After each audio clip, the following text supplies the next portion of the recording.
Hello, we are a little bit late.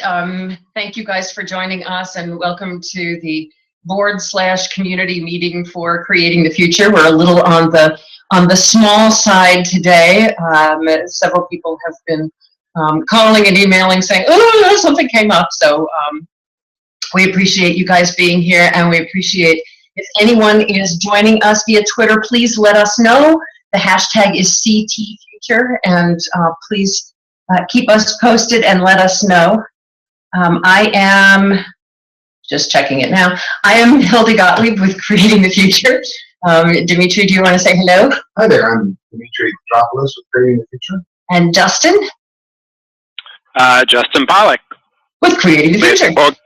With Creating the Future. And Kent, say hello.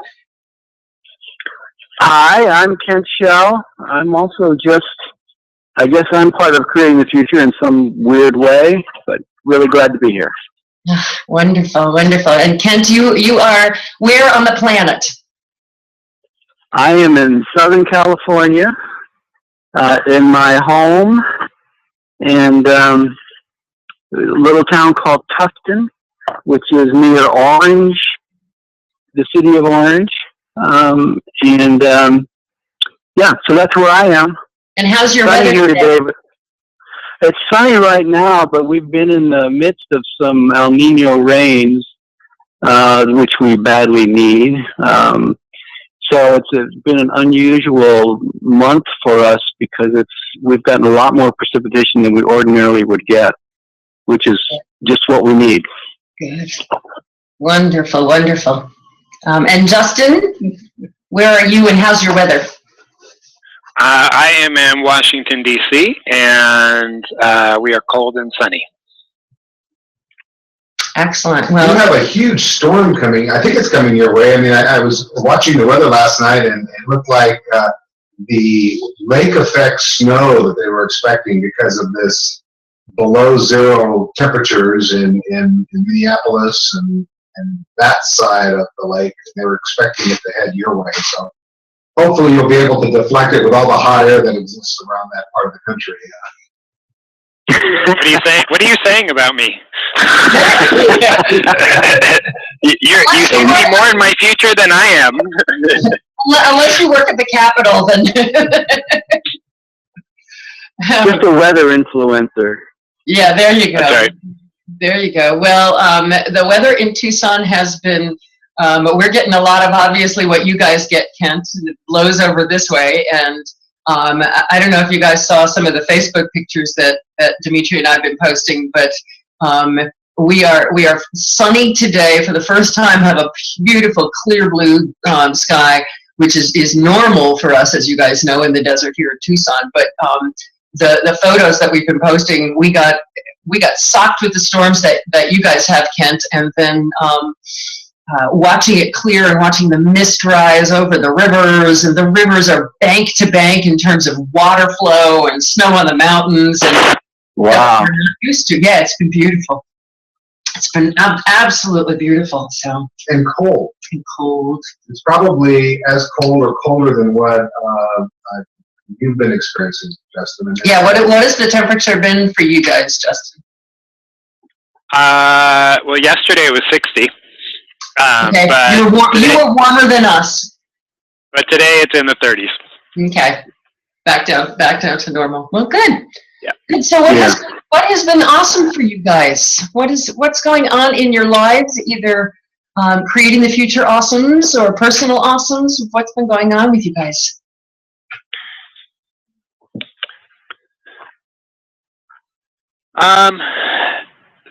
So I guess one of mine is actually pretty much related to this conversation and conversations we've been having.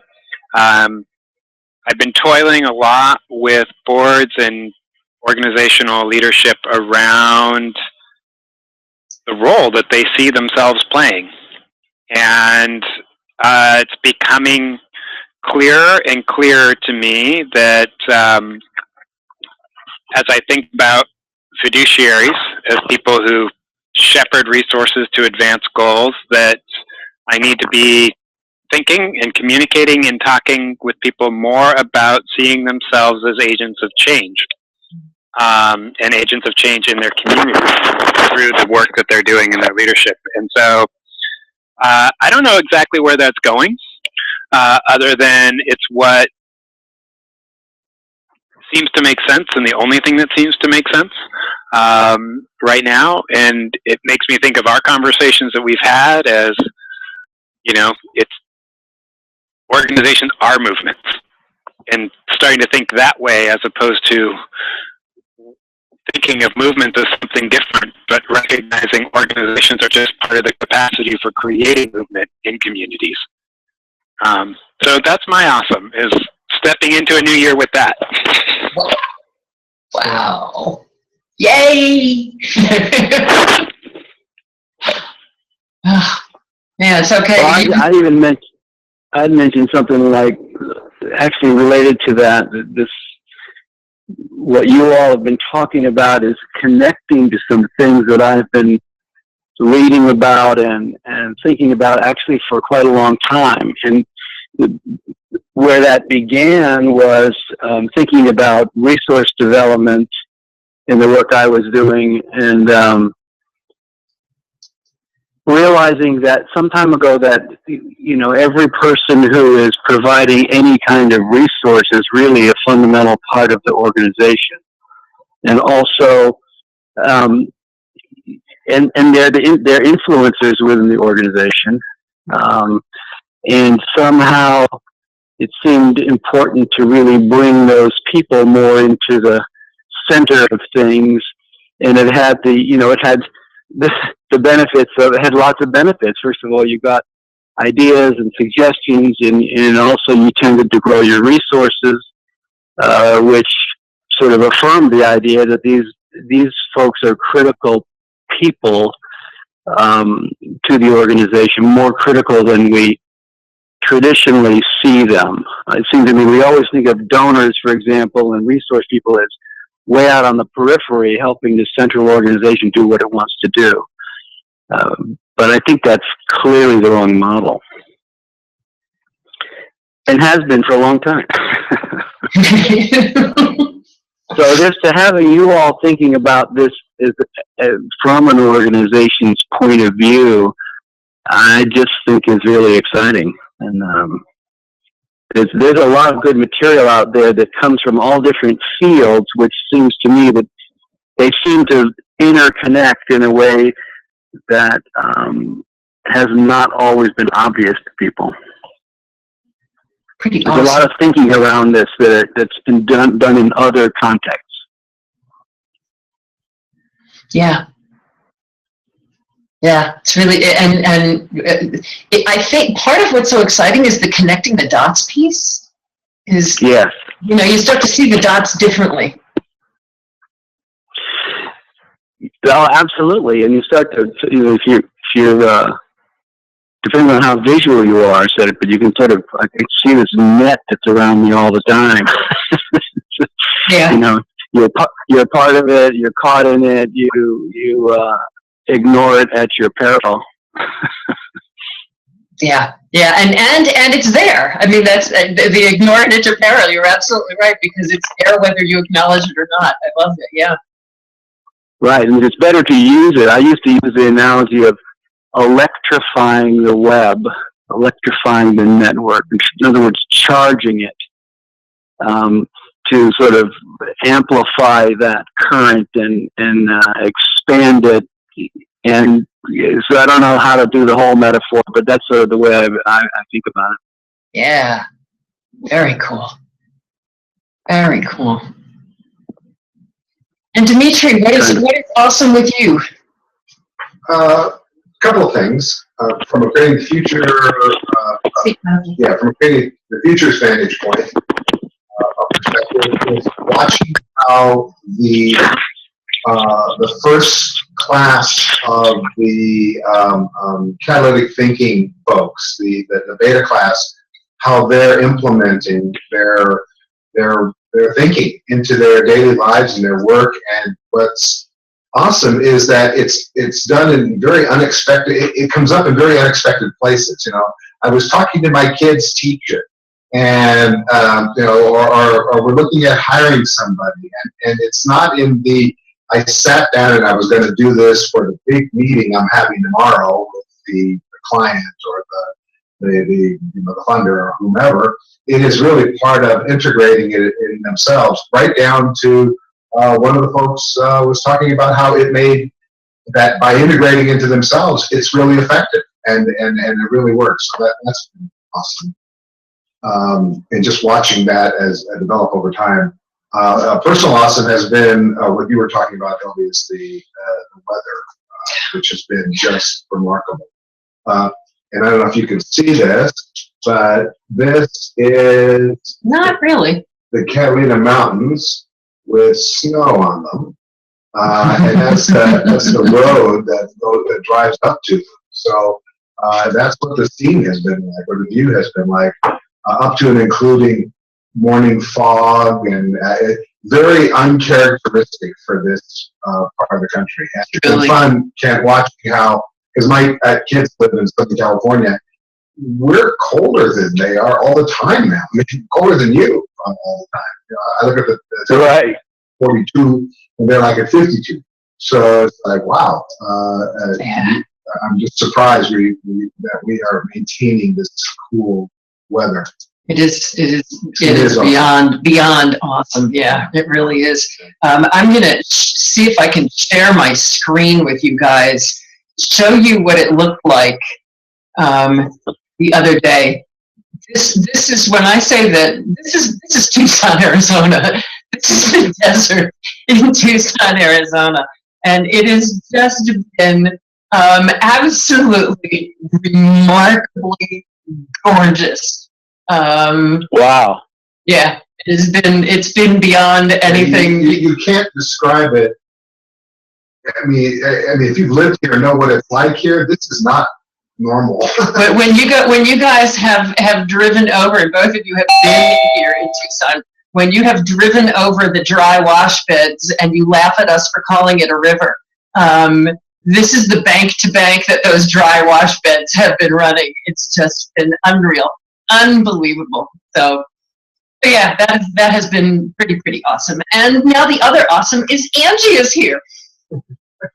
That was cool. Do that again, Hildy. No problem. We should. It's sort of like out of the mist comes Angie. Yeah, sorry I'm late. Oh, that's okay. You're late because President Obama is on your campus. Yeah, he's coming on Wednesday, and everything is like completely gone, like exploding. Like everything's got to be rescheduled. I'm supposed to have a job candidate come Wednesday. We have to reschedule. I was just talking to her. It's just it's gonna be exciting, but it's like, oh no, like my whole life has to be rescheduled. Everybody's lives have to be rescheduled. Well, take a deep breath. Yeah, it's all good. I did get a ticket, so at least I can go and benefit from this whole thing. Yay! Yeah, requested. That's awesome. Yeah, it's pretty awesome. So do I have? Am I recording? I don't know unless you did it. No, I did not. Okay, so I can start recording. Yes. It says request permission from the meeting host. So I don't know how to request permission. Okay, well, obviously, I will look into that. And so, Can you record? it's giving me the same thing. So. Okay, so then, Oh, I know why. well, you're in charge, honey pie. Yeah, it's been nothing but tech issues today, so that's okay. Angie, what's going on in your world that is awesome besides the president coming? Yeah, so that's pretty awesome.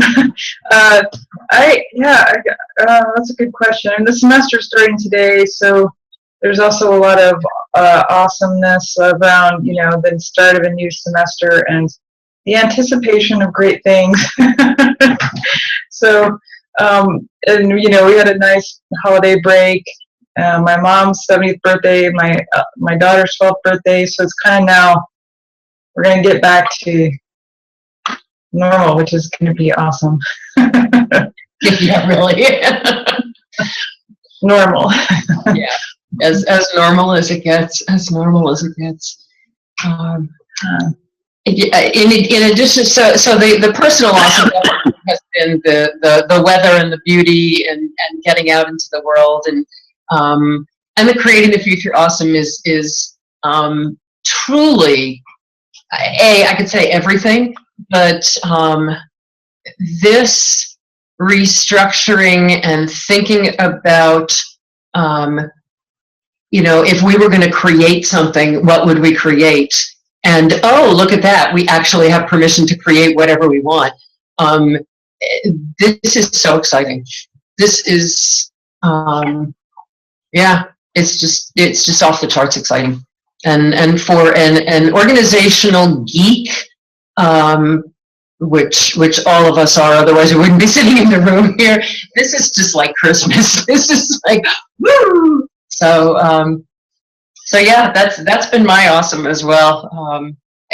Re-listening to our last meeting to put together the minutes and everything, I never thought I would have that much fun listening to a meeting. It was just, I mean, you could just feel everybody going, "Oh my God, we could actually do this." So yeah, let's dive in, and I want to double check Twitter and just see if anyone is around.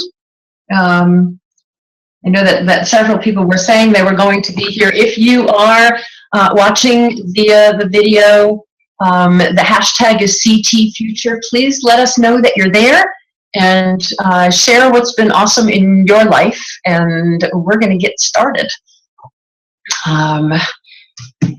What we talked about last time and over the past couple of times has been what a structure and organizing system can make possible for accomplishing the mission, what it can make possible in terms of how people feel when they're connecting with Creating the Future, and what would that take for them to feel that, how would decisions be made.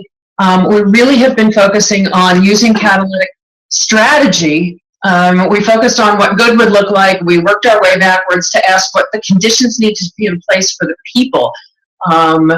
Before we can really look at what we want to do, we now need to ask, I think, two basic questions. One, is this something we want to do?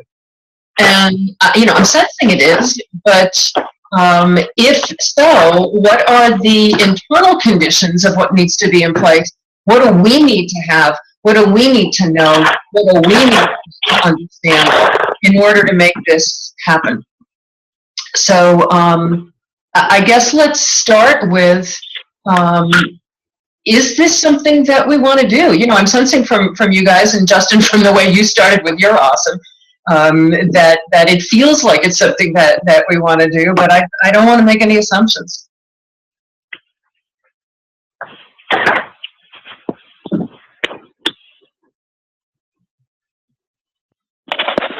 Well, I think it's somewhat self-evident in what Creating the Future has defined as its mission. I think that, it's been 3 years of conversations, even around that mission, that have drawn all of us to this point. And so I feel like it's one of those points that it's a non-negotiable. If this is what it takes to do what we're talking about doing, to see ourselves as this, to own that that's what Creating the Future is, and to then better understand what it would actually take to, foster thinking in that way and acting in that way, then I say it's an answered question. The answers aren't in front of us. I mean, the how-to isn't there yet, but it's where we're going, and it's the path that needs to be followed, I think, is, from my opinion, as I look at this. Again, knowing the bias that I brought to the conversation, it's pretty clear to me. Angie, what are you thinking? I'm I guess I'm thinking about two things. What does it make possible if we do this? And what's the worst that can happen if we do it or don't do it, I guess. So I don't know if you want to, I guess that makes us back into a loop of things that maybe I've already discussed to some No, degree. it's a good, I think it's time for that question. I think it's time for that question. And how is it feeling to you, Kent, as an integral member of the community? Well, I just think it's really exciting. I think it's a discussion of something that is incredibly important, is not being discussed by very many people, is not being, and then further is not being implemented. And understanding how to further this sort of networking. It's interesting because it's so organic. In part it creates itself, and in part it's being created or assisted by folks in creating the future. But there's a giving up of control a little bit in exchange for I don't know, tapping into a huge amount of energy and expertise, etc. So it's just compelling to me. I'd like to be doing this even if you guys weren't.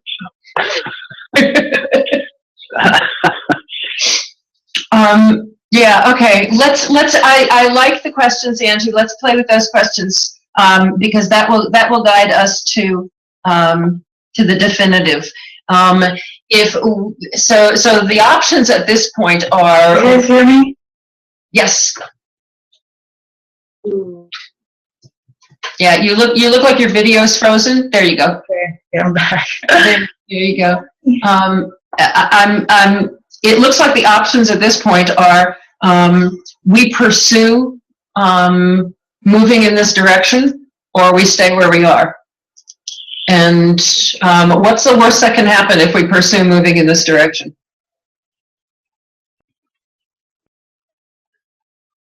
Can we articulate, or maybe you did and I was late and missed it, what you mean by this direction exactly? I mean, we've got it outlined on the blog, some posting, but I just want to make sure I know exactly what we are talking about.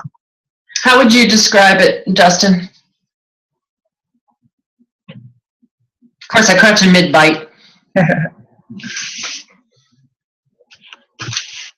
Well, I think, as I'm looking at it, it is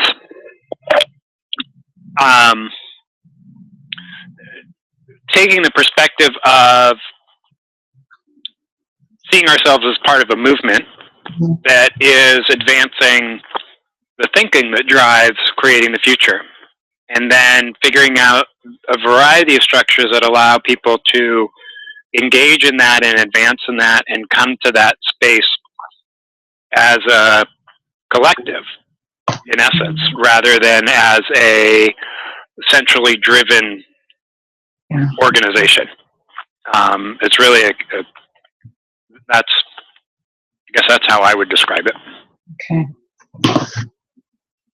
Angie, what I'm envisioning and have been thinking about, actually from the last meeting when Jane was talking about ecosystems, is sort of, monoculture versus an ecology.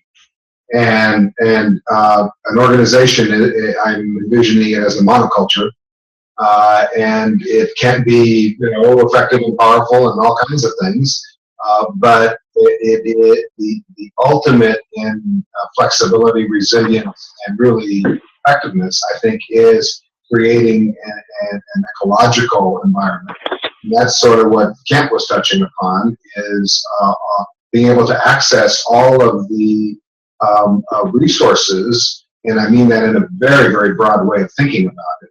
A lot of the commons thinking and conversations that have gone around that.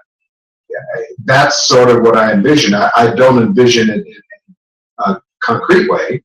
I'm not saying on Tuesday we're going to do X, but more in a what's possible way, and that's really what that's how I'm envisioning. And Kent, how would you describe what you see us creating?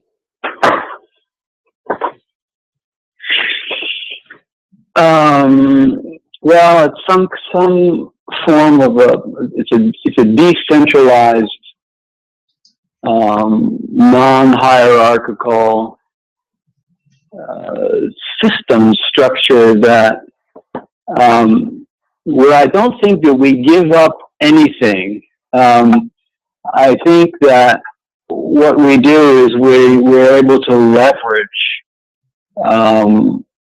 our energy and other folks. For example, when you take the top-down hierarchy, that's really basic, but you take that and you set that aside a little bit, or you embed it in this systems approach. Ultimately, the hierarchy, if there is one, it's created organically by the system itself. So I saw an interesting study a couple of years ago where a consulting firm likes to do this sort of thing, went into a big financial corporation, a giant one. And their idea was to take their tools and examine the system, describe it, see it, and understand it. One of the things that they discovered was that they went looking for the node. You know, you can imagine these nodes, right? Your nodes of within the system, but they were looking for the nodes that seem to be accessed the most often, the most frequently by other folks in the system. And in that way, they identified influencers. They identified people in the system who other people in the system kept going to or went to more and more often. And they were even flying under the radar. They were actually the folks who were providing the leadership within that system, because they're the ones who engendered enough trust, they engendered enough, they were recognized for their expertise, they were recognized for their support for others within the network, all kinds. So they rose up on their own to this point of influence, and sometimes they weren't the senior people in the organization. Sometimes they were mid-managers or, people on the periphery, but they're ones that had become recognized through their work and their activity and their whatever other resources they might have. And so one could argue that's a form of board later on, or that's a form of executive leadership, or you could try to put it back in the in the old format if you wanted to, but I don't see there's any real reason to do that. But it does, so this doesn't mean that there aren't roles for people to lead and discover, and that those roles can be shifted and changed and traded off and changed at different times for different reasons or different needs, that sort of thing. So that's what I see. I mean, I think it's complex. I think there are some metaphors in nature, in ecology, et cetera, that are pretty instructive in this case. I just think it's got to be the way that organizations move if they're going to be really effective. Some version of this, I think, is going to become very widespread, much more widespread in the future, and in that sense, we would be helping to create the future. What a good name. Catchy. Thank you for that. Does that sort of jive with what you're sensing, Angie?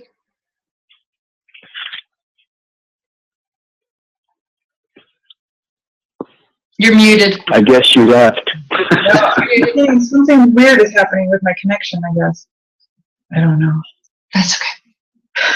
And does that sort of jive with what you're sensing? Yeah. Okay.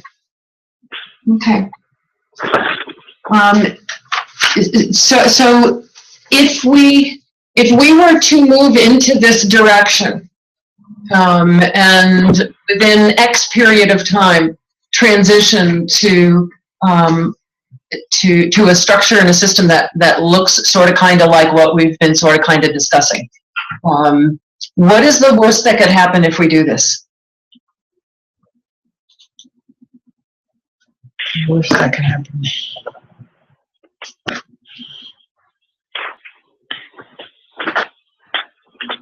So, worst that could happen.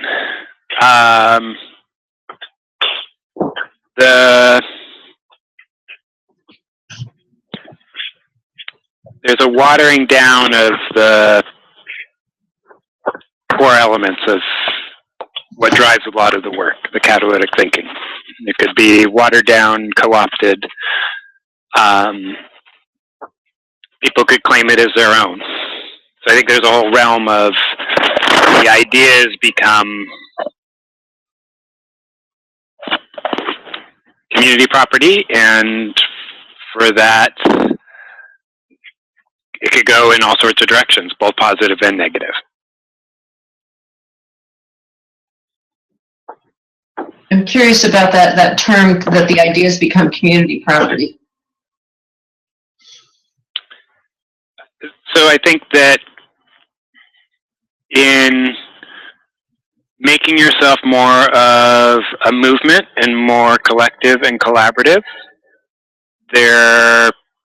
people will connect, and they will take pieces that resonate with them. They will make them their own. They may walk the same way we would have expected them to walk. They may walk in a different direction.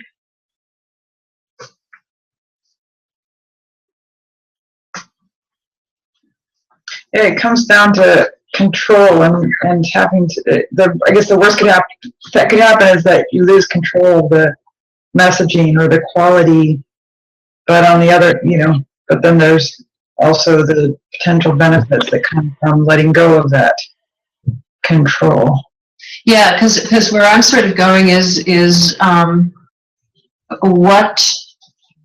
so if we were to lose control of, because I see that everything that we're talking about here, if we accomplish our mission and catalytic thinking and these ways of being become ubiquitous, I see that happening anyway. So I don't see it happening. Even if we had a top-down hierarchical structure, if our mission is to have these approaches spread and become ubiquitous, I see every single thing that you guys talked about happening anyway.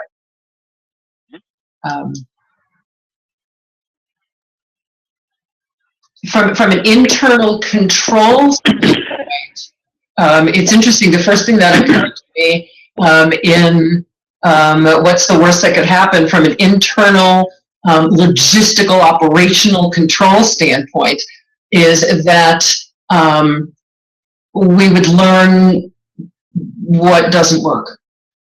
I mean, that was the first thing that occurred to me is oh, okay, we would find out something that doesn't work. But I realized that then even puts a positive spin on the negative what could happen. Stacey Ashton is on Twitter. Yay! And commented about a gentleman, Sean Plott, from Day 9. And he has principles for community building, set values, culture, and empower members. And so she's got a link for that. Look at that. And that communities, in those communities, the moderators keep the tone positive and become influential members. What it was reminding me of is you were talking about it, Kent, is Pomodoros neighborhood, where you've got, just a person who's a community member who's sort of interested in their neighborhood, and they become skilled at whatever it is that they want their neighborhood to be. And they're not leaders in the sense of elected and whatever. It's sort of de facto by being there and being present and being and expressing the values that they want the community to have. So. Yeah. Dimitri, what do you think is the worst that could happen? And Stacy, what do you think is the worst that could happen if we choose to go in this direction?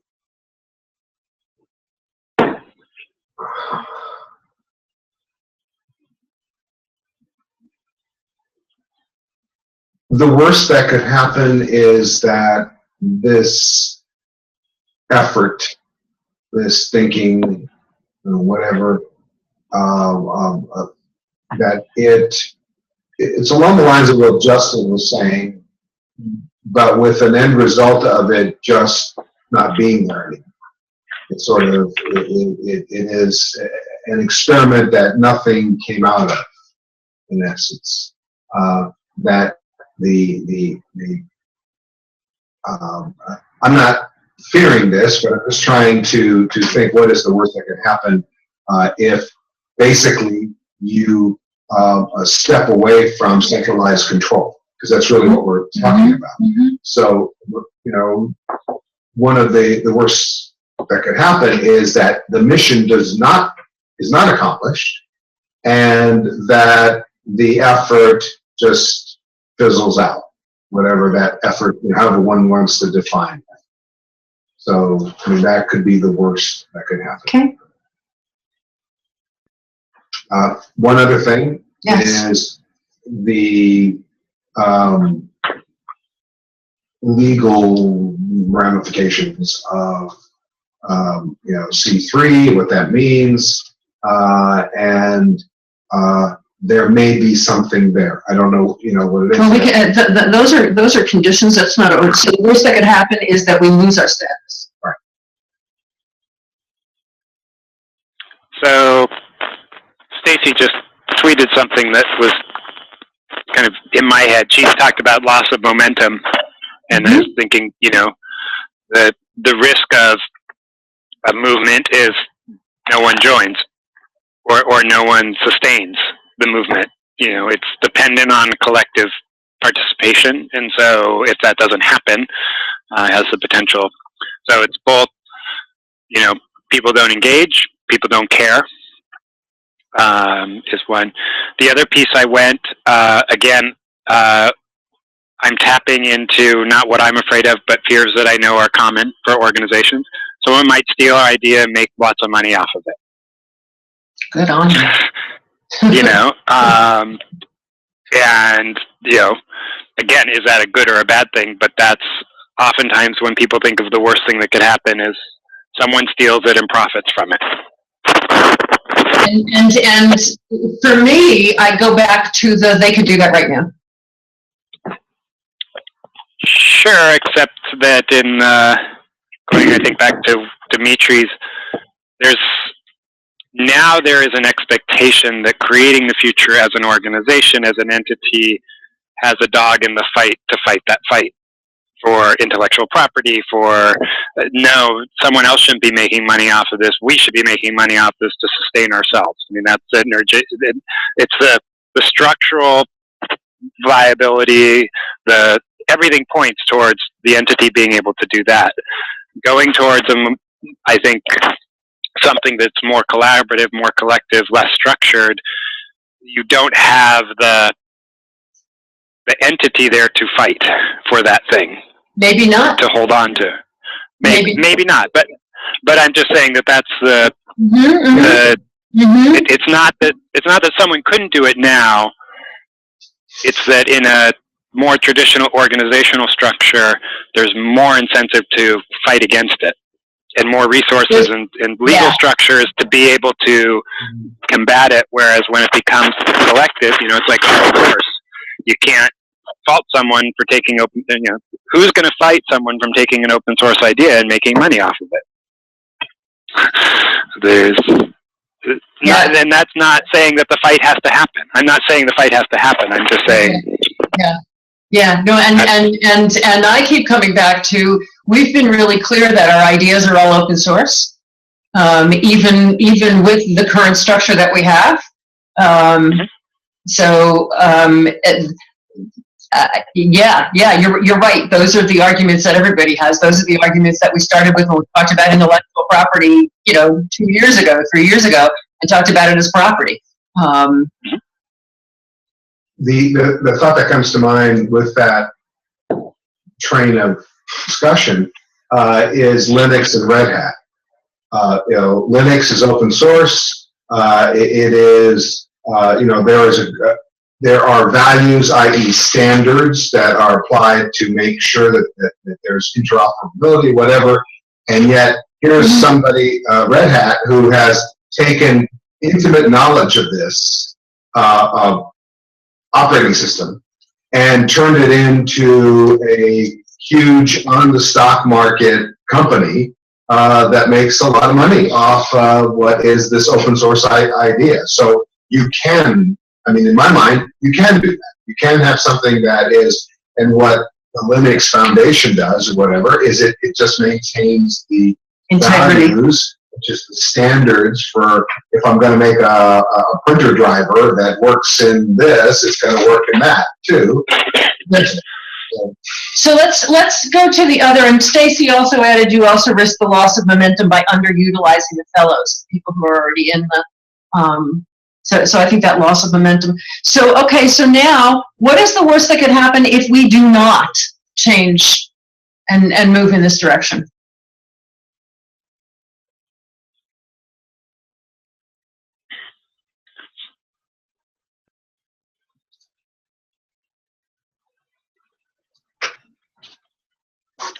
The thing that jumps up to me, and I don't even know what I'm pointing at, and if it's me or if it's Gray in the future, but it's not walking the talk.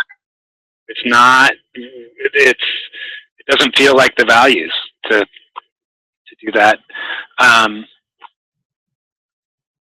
The other thing is you and Dimitri go crazy. And, oh no, we wouldn't go crazy. We wouldn't go crazy. Seriously, we'd just leave.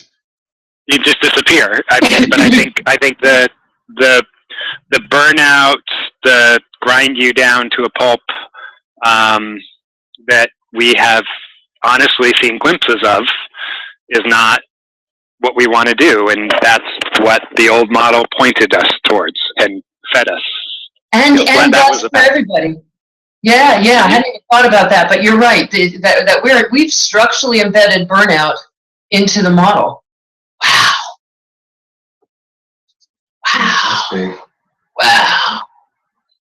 That's not good. And it also, at the same time, can lead to disempowerment of people who want to take leadership roles and be engaged. Oh yeah. Do we have to talk about any more? Good. Done. So I think I've shared with all of you guys the story years and years and years ago when we were going to, we were doing something, and it was about, I think it was about our name change, about raising money to initially buy the URLs, creatingthefuture.org and .net, .com, and we did what's the worst that could happen if we are public about this, and have this discussion publicly, and we realized that we were under contract, so there was nothing worse that could happen if we discussed it publicly. And when we said, what's the worst that could happen if we don't discuss this publicly, Nick's words were exactly yours, Justin. Well, we fail, we go against everything we say we believe in, and it's like, okay, done. So, okay. So if we are of the mind that we will move forward, let's talk about what we need internally then. We've talked externally what the conditions are that would lead to success. We've talked about what people need to feel, what the decision-making structures need to be, what they need to have. Let's talk internally then.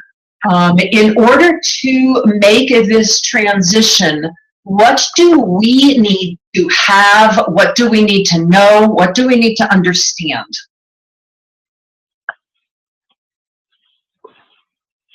Elaborate on who we is.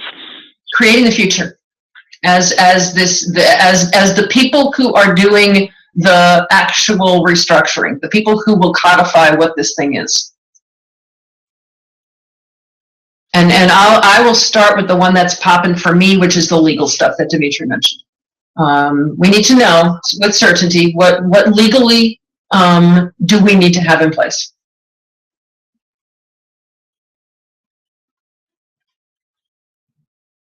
What else do we need to know? Do we need to have? Do we need to understand?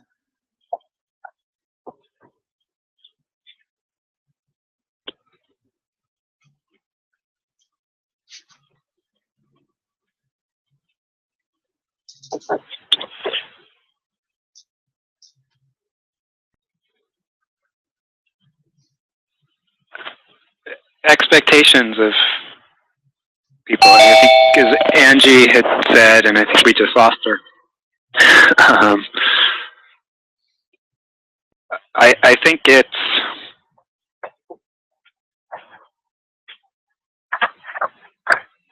part of what are the roles that people can step into? We need clarity around the roles that people can step into. Mm-hmm. What's involved in that? Mm-hmm. And I think I think those roles have to be both to the question that you're asking of the internal, with the internal capacity, but also to what Angie was saying of if there are people there who we don't want to lose, it's thinking about what are those external roles that people would need to step into, because I think that will define internal roles, you know.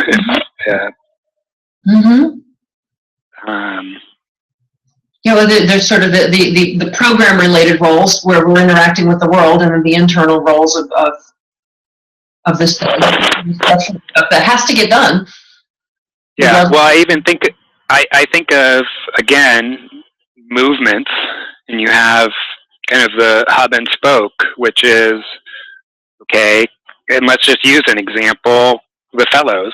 So we have this fellows of whom we do have a desire or an expectation that they are going to be active participants in this movement, but they may need support of, you know, how do I practice this in my coaching, in my, you know, day-to-day job, in my consulting work? How do I be a member of this movement?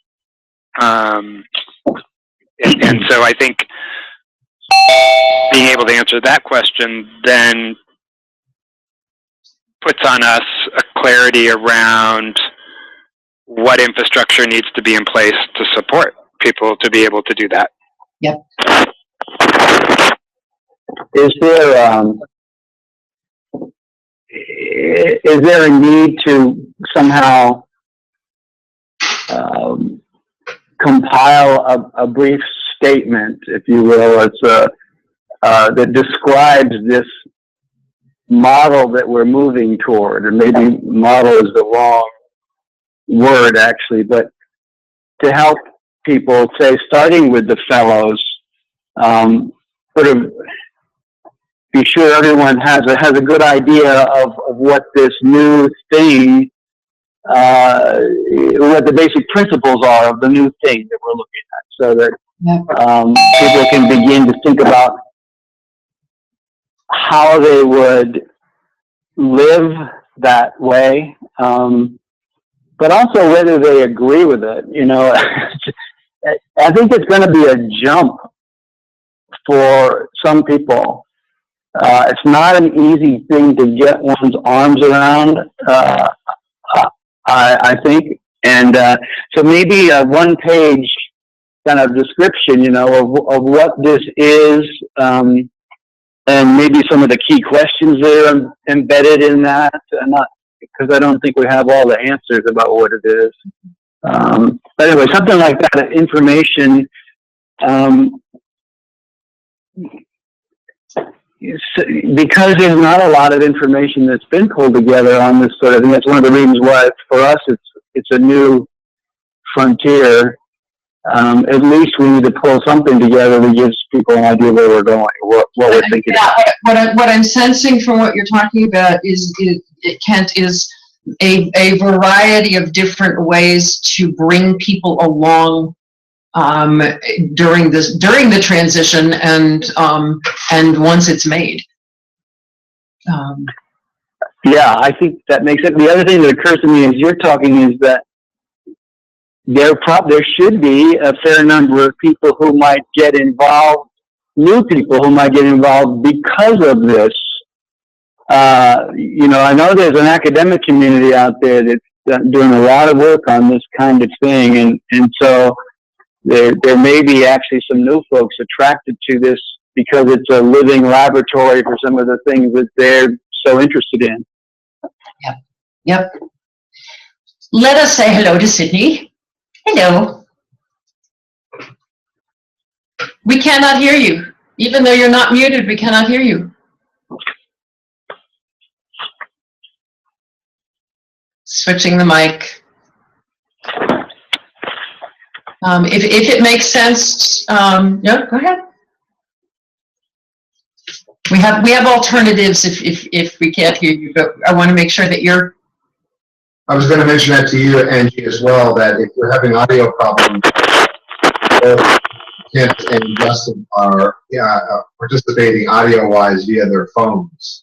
So you could do that as well. Just to let you know that if there's problems with your audio, you can connect that way. Can you hear me now? We can. Hey, yes, we can. I keep forgetting to take this thing out. That's my wireless mic. I'm sorry. I get it. I totally get it. We are happy you're here. Glad to be here. Absolutely. Good to see your faces. Absolutely. Yay. Bring you up to speed on where we are. We had a discussion. The two questions we have been looking at are, given all the discussion we've had over the past several months about what this could be and what this could accomplish for accomplishing our mission and what people need to feel, what those external conditions for success are, what people in such a structure would need to feel, what they need to have. We asked two basic questions. The first one was, is this something we even want to do? Because otherwise there's no point in discussing it any further. And so Angie suggested, and we followed along with, what's the worst that could happen if we do this? What's the worst that could happen if we don't do this? The worst that could happen that Justin had mentioned if we do not do this is that we fail to walk our talk, which seemed to negate everything else. Right.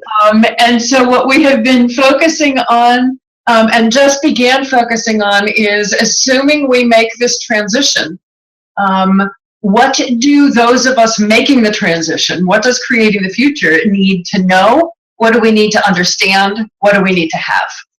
And we've talked a little bit about, obviously we need to know what the legal stuff are, what our legal parameters are. Talked about we need to know the expectations, have clarity around roles that people can step into, both internally, externally.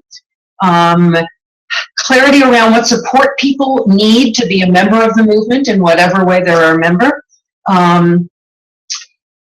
Different ways of bringing people along during the transition, and as well as new people that are attracted in. And we really had just started the conversation. So what do we need to know? What do we need to understand?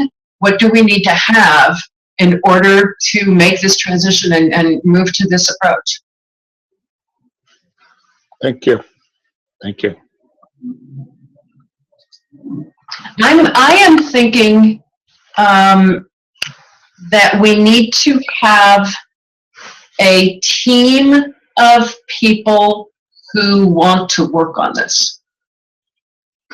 This is going to take planning and work, and this is not going to be something that in one board meeting once a month, one community meeting once a month. I think that that what we need to have is a group of people that really want to make this their project for the next 6 months or so, working pretty diligently to. I think that for the most part, the work, at least it feels like for right now, most of the work is going to be discussion, conversation, exploration, that kind of stuff. But that's one of the things that's occurring to me, a team of people that want to work on it. Yeah, I'm sorry for being late, so if I say anything that's already been stated, I apologize for doing that. But you know, I agree with you on that, and I think along the same lines, you know, I don't know how to actually articulate this, but I think part of it needs to be on focus needs to be on the doing part of it, right? And so that I like the idea of having a group work on it, because then it moves you away from it being locked in planning mode, Yeah, and more toward doing and tweaking. And you know, one of the things that I'm not a resolution person, but this year going into 2016, one of the things I said to myself was, you know what, I need to stop the planning and start to doing, like just do it. And then, and part of that is the flexibility to operate in gray space, and the flexibility to understand that it's not going to be perfect, you know, as you do it. But it's, as a living laboratory, it's an opportunity, as long as we, you know, feel like we have enough marching orders to you know, hand it over to a group or whatever. It's like, just do it and not have it locked up in board meetings or planning committee sessions and stuff. that is leading me, Sydney, to the thought that one of the things we would need is interim systems, whatever you want to call it, for making decisions until we flip the switch. Yeah. So if there's things like, you know, approval of an I-90, or you know, that we have, that we still continue to have. That you're going to have anyway. Absolutely. Right. So if we have, you know, if we go to a structure where decision making is made in a different way, in the interim, if we need a decision, having a group that can make those decisions. Right. Yeah. Right.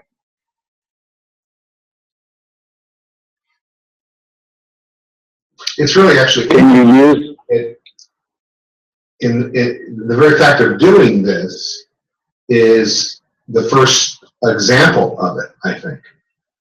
I think, no, actually, there have been, okay, so that's another. I don't mean first example in the world. I mean, you know, it is, well, maybe not the first, but is reflective of what we're trying to accomplish.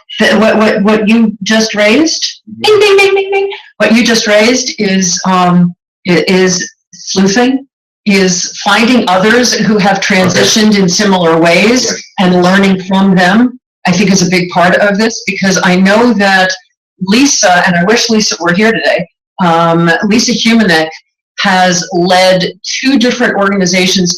She had been very impressed with the Girl Scouts going to a circular structure.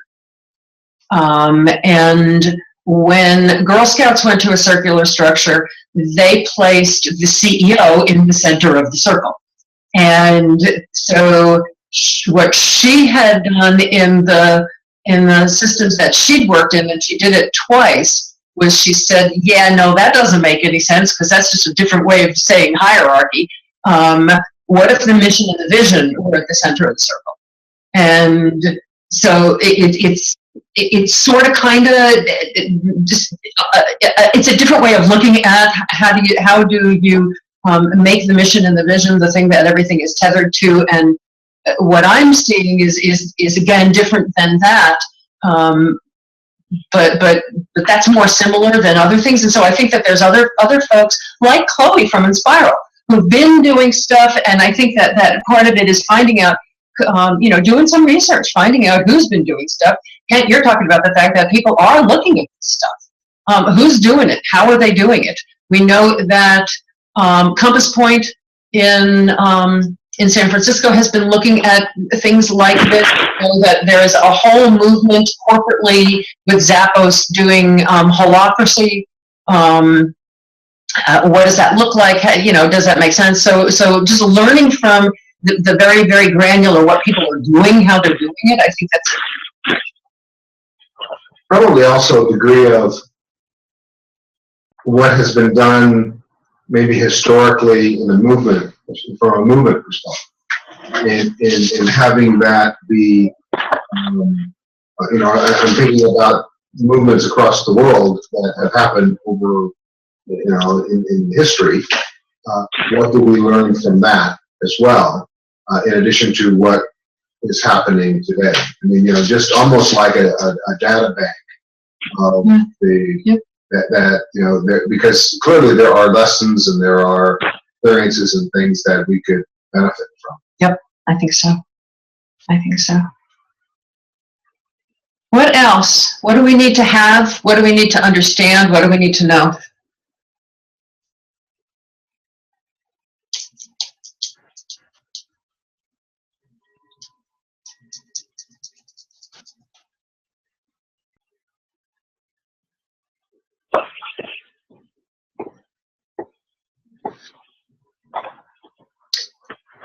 I'm wondering about resources.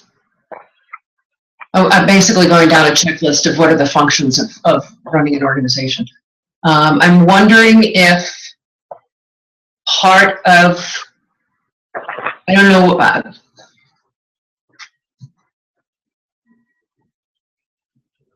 okay, my brain just went to another place.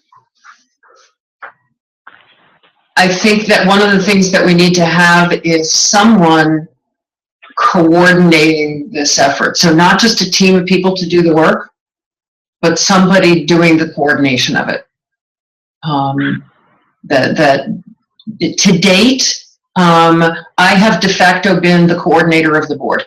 I make sure everybody's got all the access information, to make sure that everybody's got all the, everybody's up to speed, making sure that everybody's got what they need, making sure that everybody has the logistical access to get into the meetings and etc. I make sure everybody's invited. I think that somebody, whether it's me or not, there needs to be somebody who is not necessarily the leader of it, nor the facilitator of it, but I think that there's some tactical,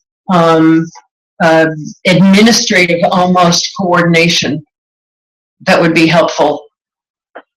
If we're intent on doing this, because one of the things, Justin, you sort of half jokingly said, Hildy and Dimitri won't be here anymore, or will burn out and die. Looking at the administrative parts of all of the various programs that we're in the middle of running right now, if nothing else, administrative support for each of these initiatives at this point is becoming a big piece, because right now, Dimitri and I are the administrative support, and A, that's a really smart use of our time, and B, we're really crappy at it. So, it's like the night before we go, oh shit, nobody has access to the meeting, that kind of stuff. So, yeah, you probably want somebody who's like good at it.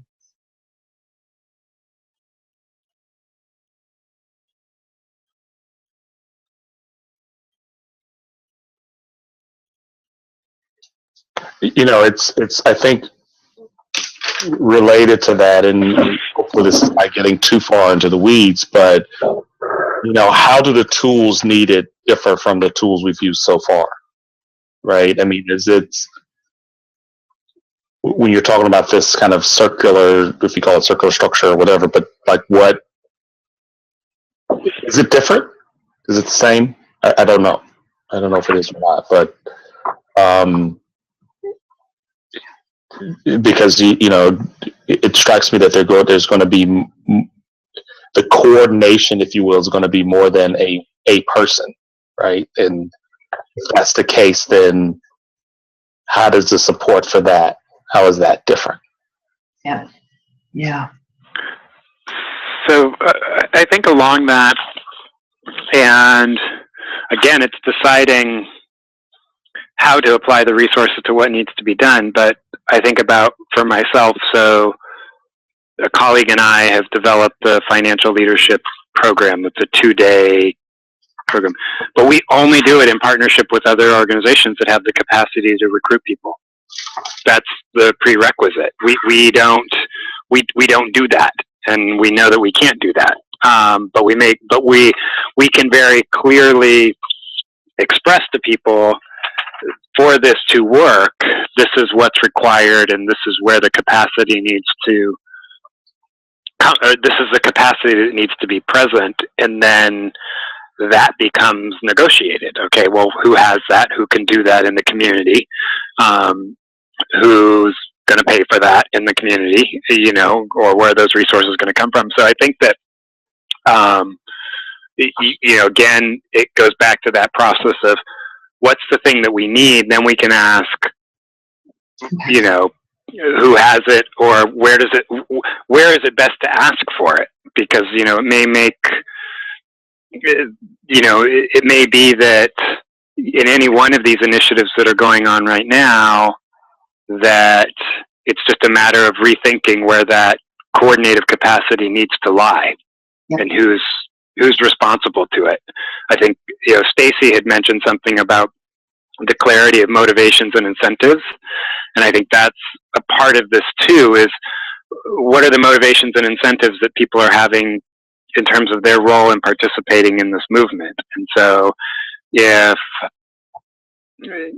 what is it that if I, you know, because I think the reality is, as much as we would love to say, everybody bring your strengths, we also need people to bring their challenges, because oftentimes we can't create an avenue for their strength unless there's also an avenue, unless the challenge is also covered. And for some of us, that means we have to do something we're not good at, we have to do something we're, you know, or we have to figure out the way to outsource something that's a challenge to us, and then we build that into the system. And so I think a lot of it is kind of trying to that's the decentralized component of it, is to say, you know, does it need to be creating the future asset? Does it need to be, I mean, just to use an example, do people who are going to be instructors, do they just need to know the kind of asset that they need to bring into play in order to be able to be an instructor?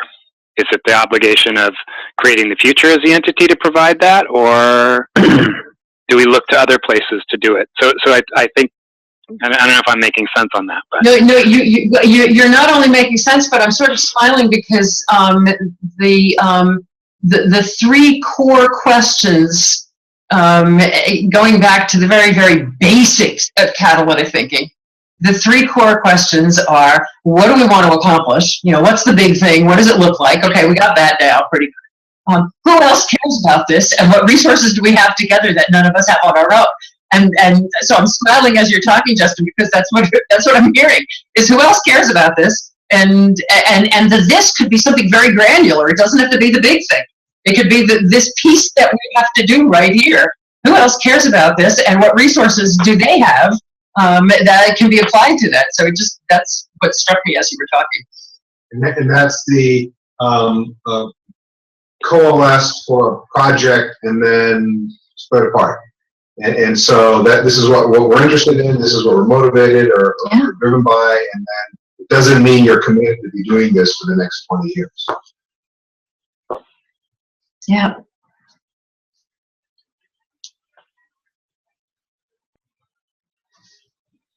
What else? What do we need to know that we don't know? What do we need to understand? What do we need to have?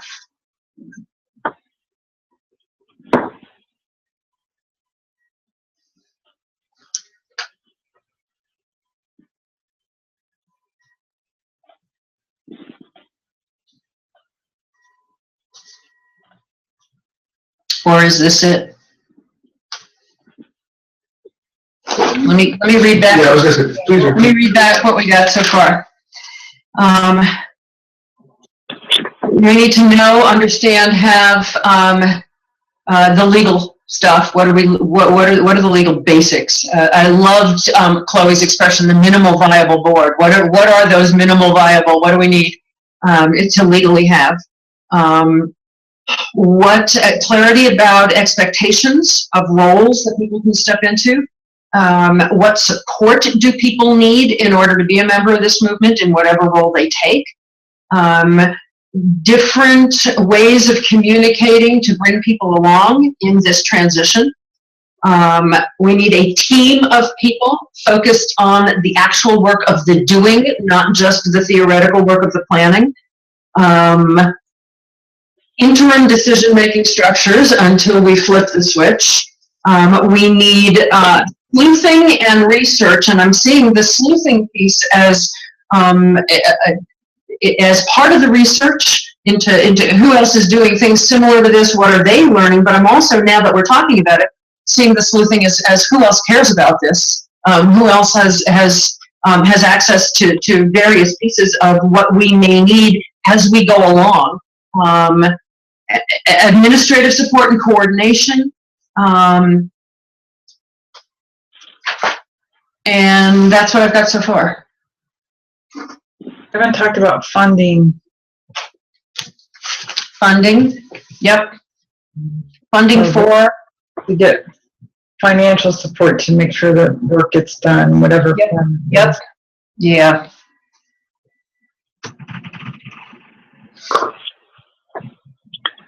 And that's linked to Who Else Cares.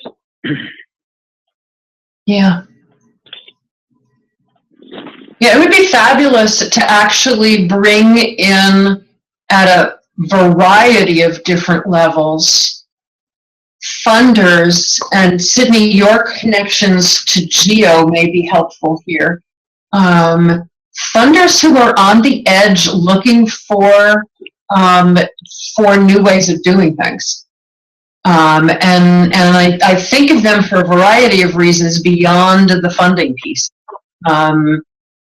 Looking at it for the influence that funders have, that being involved in this and using their brains and their perspectives to be involved in this could be accomplishing the mission while we're doing it.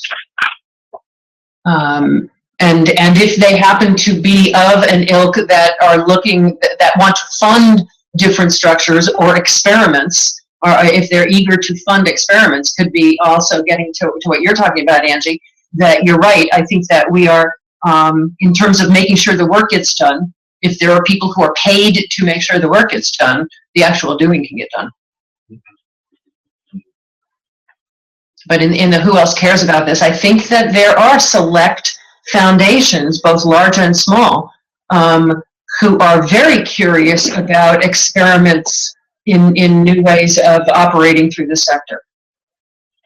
Stacy had tweeted resources, ops to gather in person that would need coordination. Maybe members pay a fee like a professional organization. Opportunities to gather in person. Yes.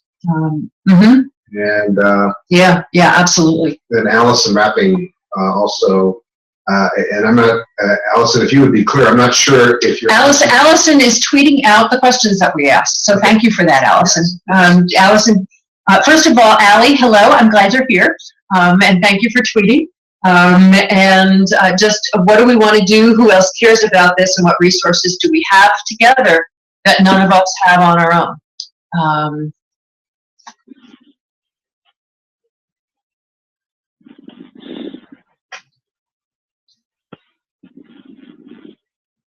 Is there anything else that's occurring to you guys? Because I'm thinking that as a team starts to come together, they're obviously going to come up with more stuff. But I think that this is initially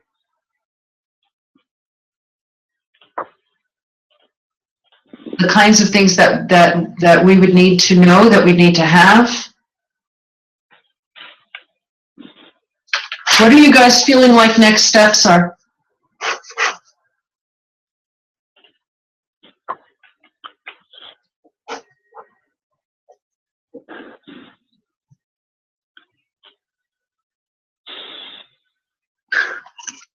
Well, I mean, you know, the communication of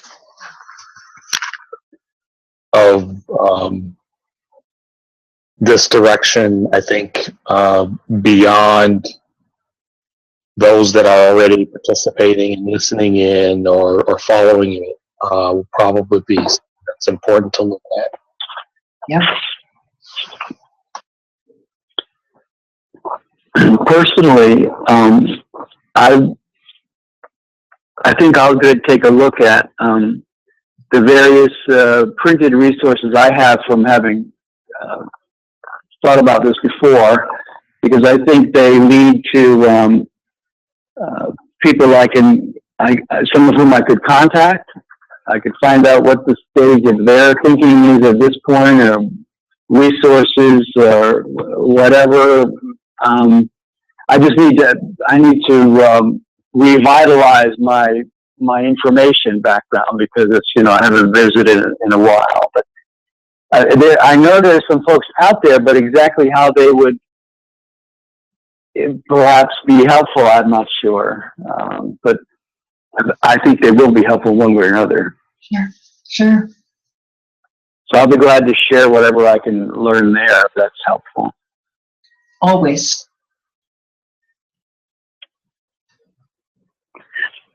I do think this, just as the philosophy of this program it really runs counter to an awful lot of standard thinking about organizations. And it's,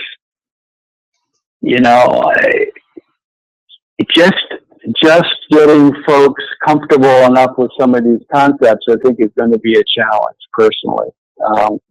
And maybe that this teaching piece becomes a really important thing, sort of really helping people decide whether they believe it, and how to use it, and how to think about it, and how to talk to others about it. It's a little bit like building from scratch on some of these things, I think, because the basic set of assumptions is different from a lot of what people are used to. Yeah. Yeah, I liked in the discussion last time, and having listened to the board meeting twice in the past week is helpful. Chloe talking about they're developing an app at Inspiral that it basically is, so you're new here, that it sort of gives a lay of the land to people, and I think that's going to be really, really important in not just in the final stage, but especially in this transition stage. I mean, in my mind, as I'm looking at this and listening to you guys, I'm sort of smiling as I'm thinking about what the next steps are. In my mind, the next steps are that we form a team and we get to work.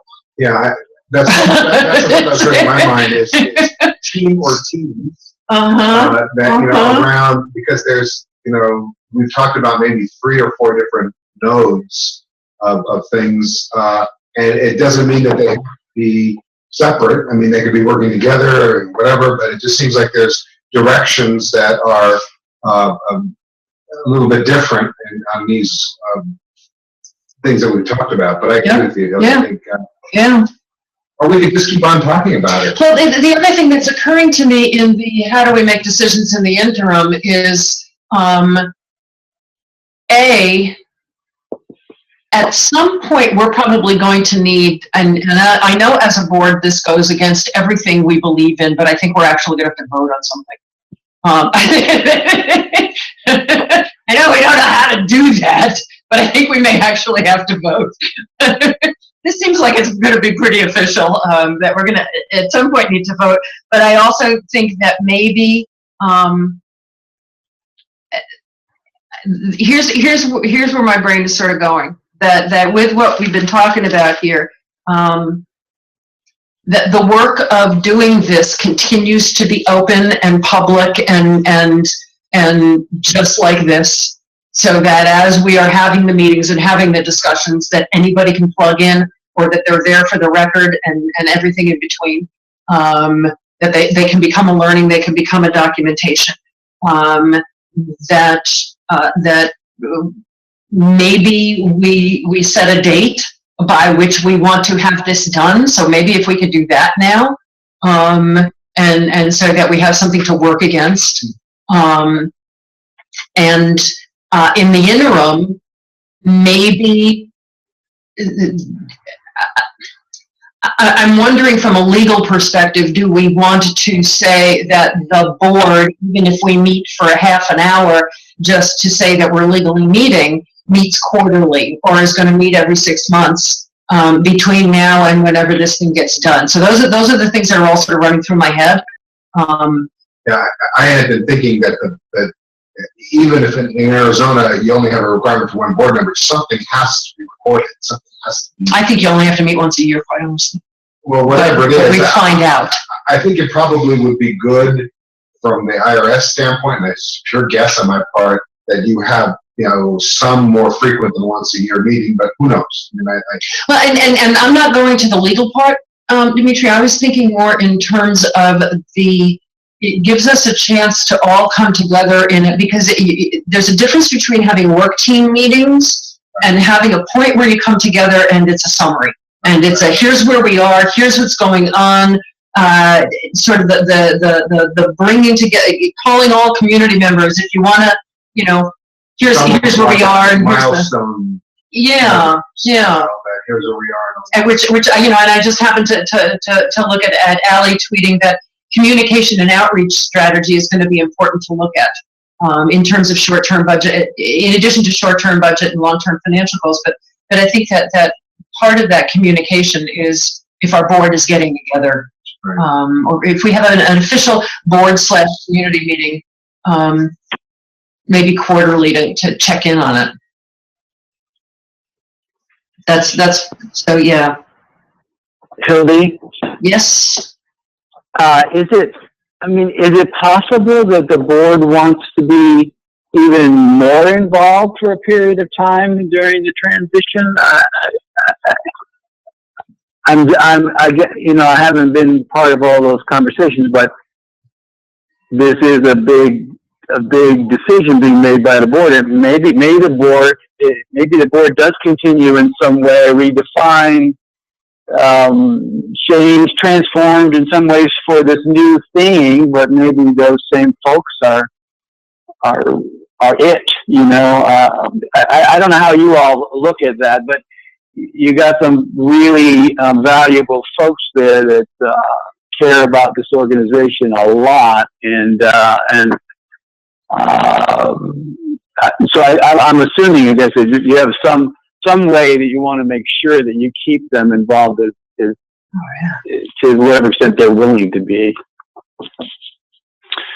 So I will chime in, and Sydney, you can certainly say what you say in response to what I say, but honestly, I don't think the board has really paid much attention to the organization of creating the future. We have already been working in the idea of a movement in ideas and good practice of being.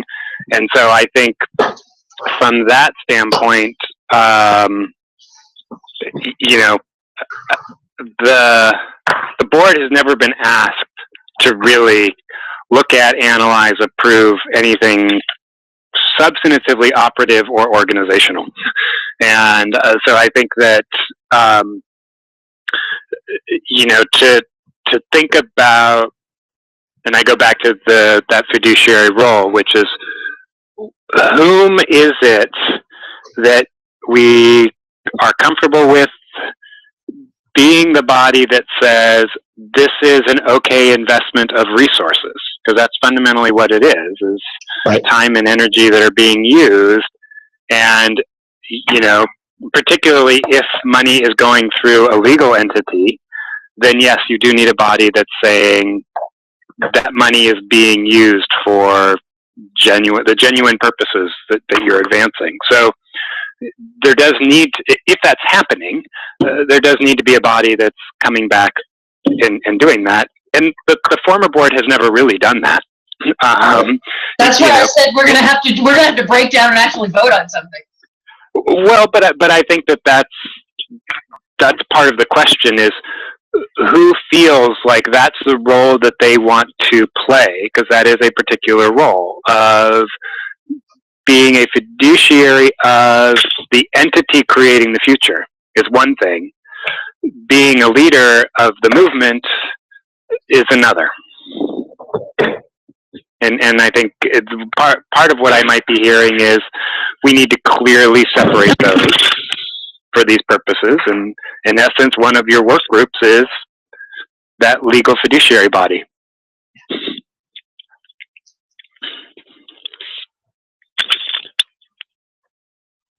Sydney, your thoughts? Angie, your thoughts? I could only say ditto to that. It was appropriately and perfectly articulated. Totally agree. Sorry, and Angie, I didn't mean to sort of exclude you from that, but you're still relatively new.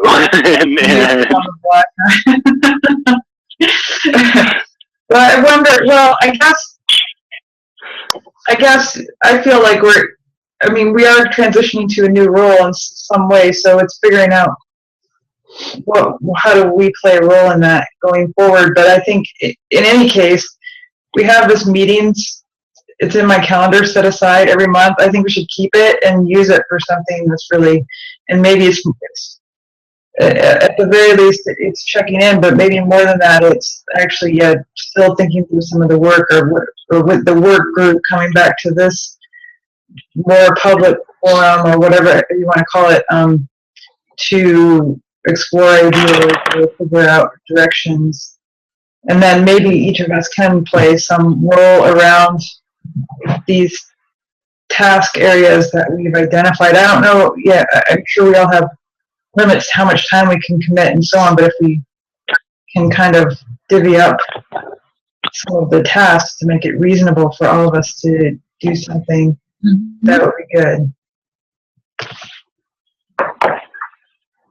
One of the things that I was thinking about in this regard is, this is a synchronous communication event, but we can also have a lot of asynchronous stuff going on. So email is asynchronous, texting is asynchronous. So some of these committees and nodes can be basically much more active if they don't have to be experiencing FaceTime in order to do whatever it is that they're doing. So I want to offer the thought that being more intentional about the other, about being synchronous,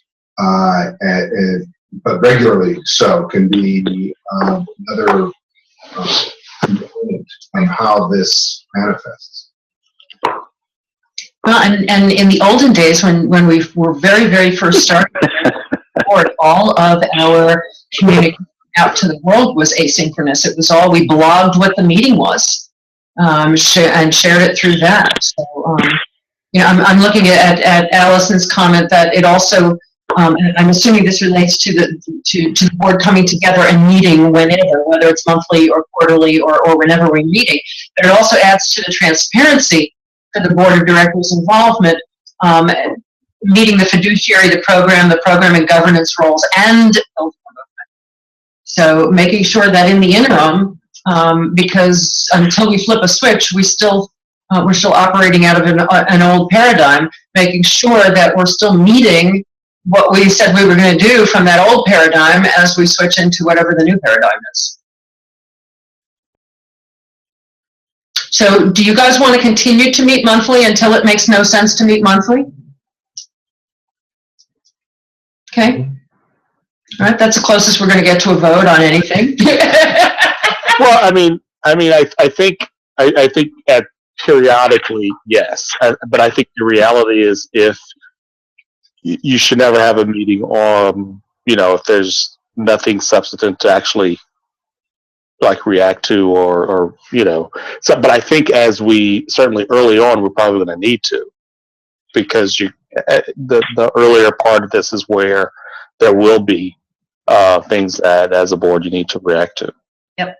Okay.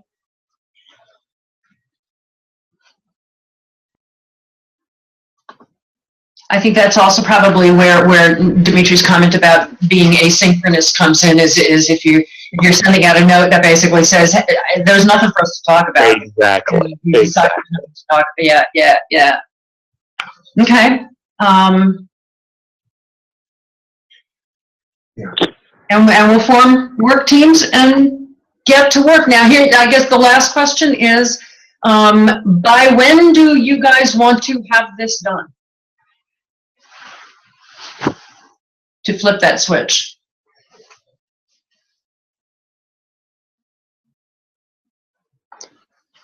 What seems reasonable?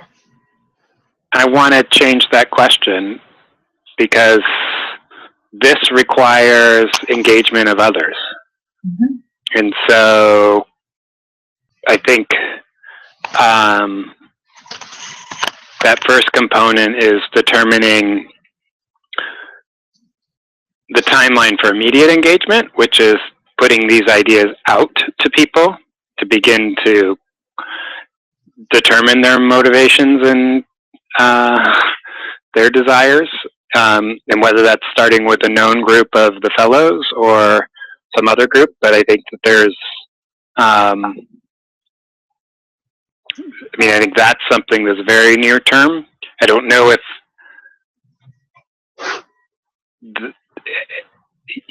and then being able to ask that question as that group begins to engage of what will it take to build these work groups. That's kind of what I'm feeling is but let's not jump the gun on that because that's a big, giant question. And I feel like let's start with just that question. The who to engage question?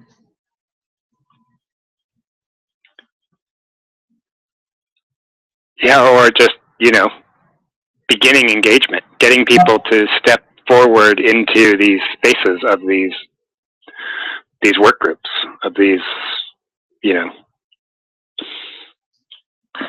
Well, if nothing else, I think that aiming at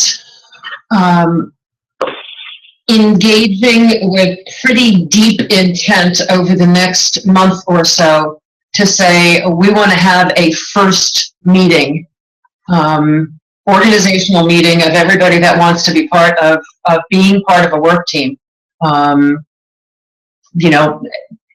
X date, by March 1st, let's say, and spending the next 2 months engaging in conversations, each of us, with anybody that we think wants to be part of that and play.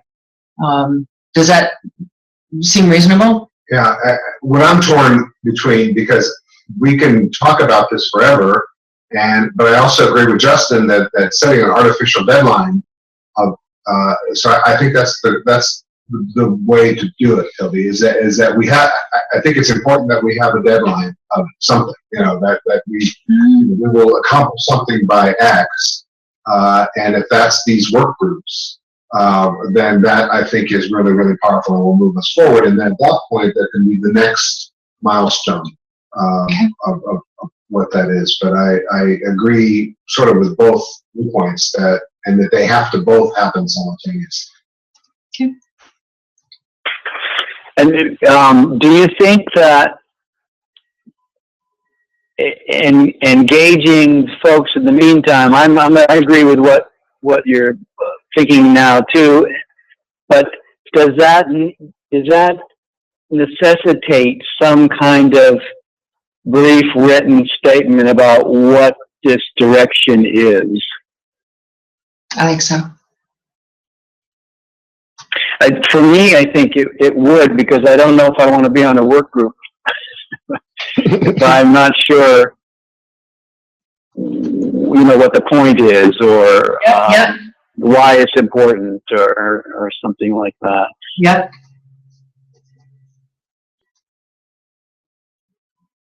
Yeah, I'm thinking that not only a brief written statement, Kent, but a short video. Interesting. As an invitation, because there's some people who do better with video than reading something. Yeah. Not either or, but both.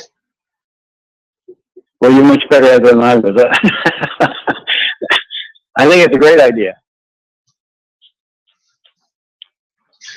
We'll have the camera crew out to your house this afternoon, Kent.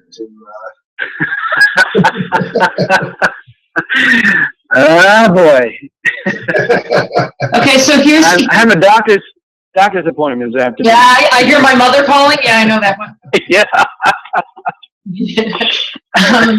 Here's what I've got as immediate next steps.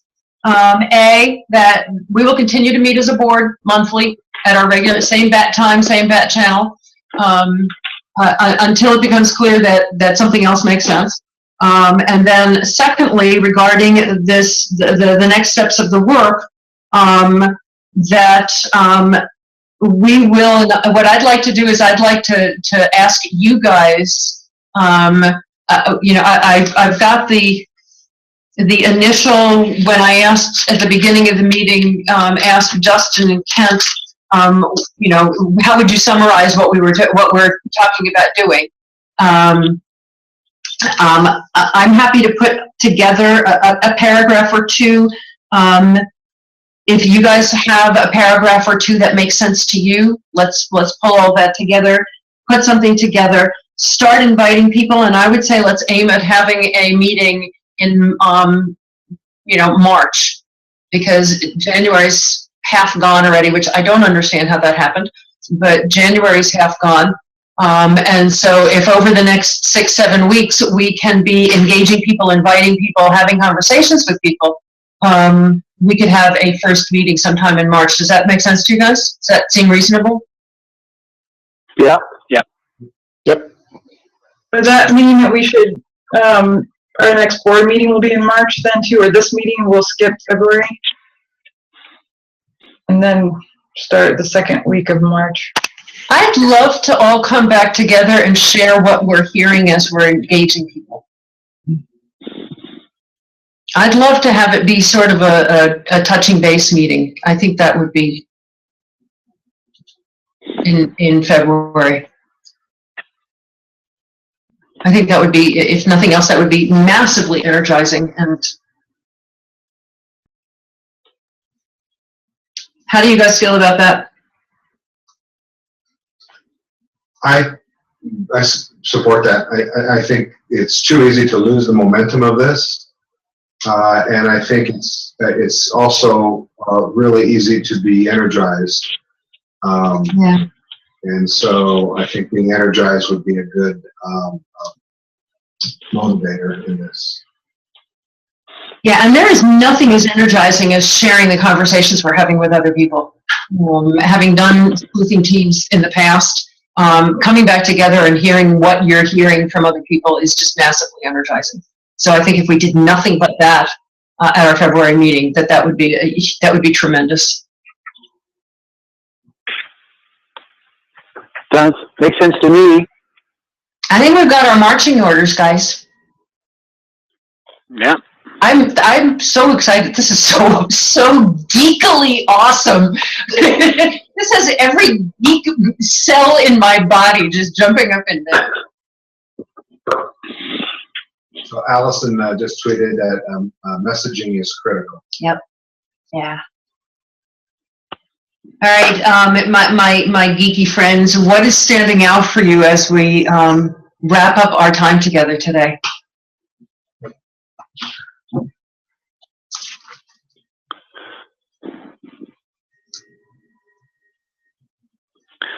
So, I think I'm coming around and sort of appreciative of seeing this shift.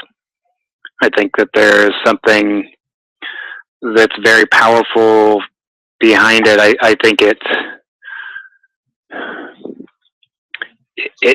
feels more comfortable for what creating the future is really about. And I think it begins to address the struggles we've had as a board trying to support an organization and not quite knowing what to do, but also a board that was curious and thinking about how to do things differently. And so I really do feel that if we can figure this out in a way that really does allow people to come to the space collectively and to see themselves in what they're doing, so that this becomes not just for creating the future, but really it's serving creating the future by serving me, that I feel we're on the cusp of, that's exciting to me.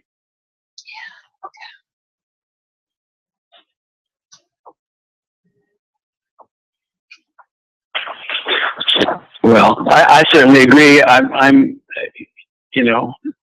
the outlier, but it's just very, very exciting. And I'm looking forward to dusting off all these old things I have and bringing them up to date and understanding that there's a possibility that there are other people out there interested too. So that's great. Yeah. Sydney, Angie, what is standing out for you guys? I honestly, I feel like I don't have anything to add other than I'm excited. I think the reality is we've been moving in this direction, I feel like, for a long time. It's just that, we had to go the winding path to figure out the details. And that's kind of the way I think our conversation today, for me, has connection to conversations we had over a year ago. But I think the reality is, like, now it's moving forward. And, I think if 2016 is kind of the year of doing, we'll see some great movement in this area. Yeah.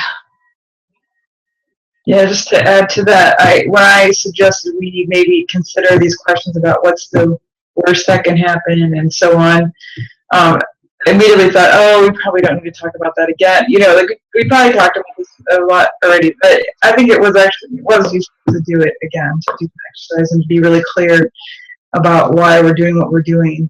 And the other thing that is standing out for me is the other organizations that I work with.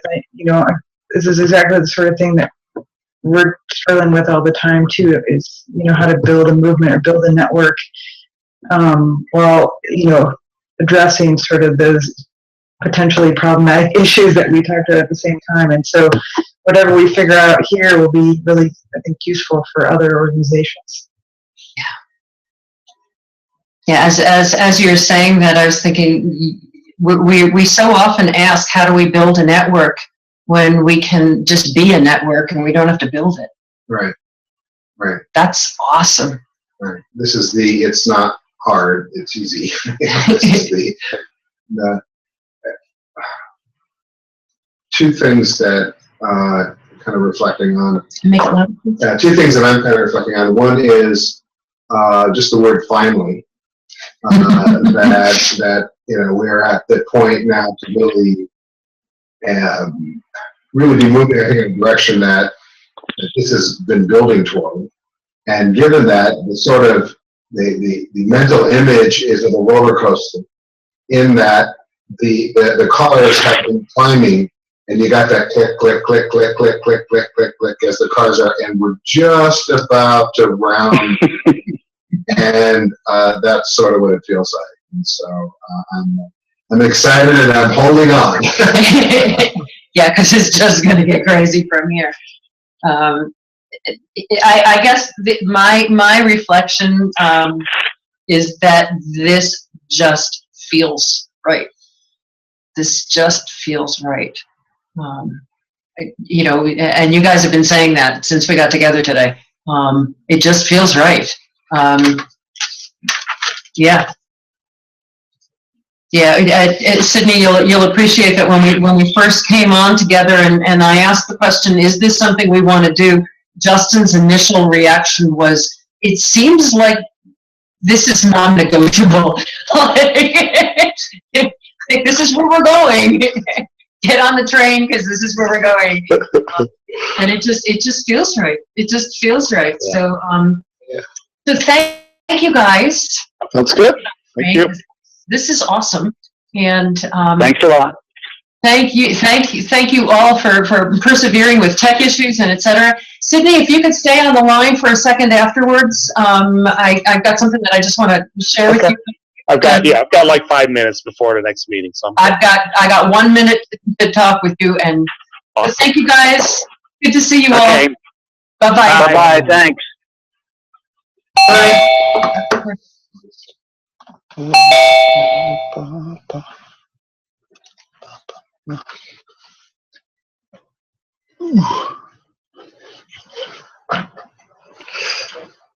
I think I'll sit.